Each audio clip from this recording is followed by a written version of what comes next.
strong uptrend to, tapos nag-show naman double equal candle. Change market na to.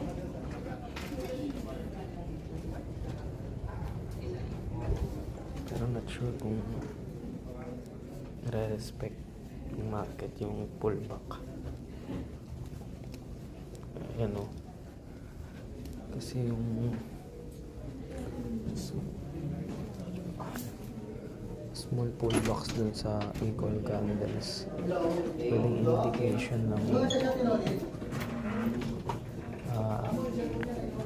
pullbacks na. Buti na lang ito.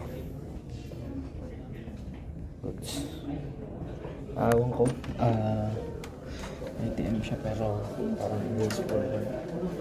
Changing na yung market.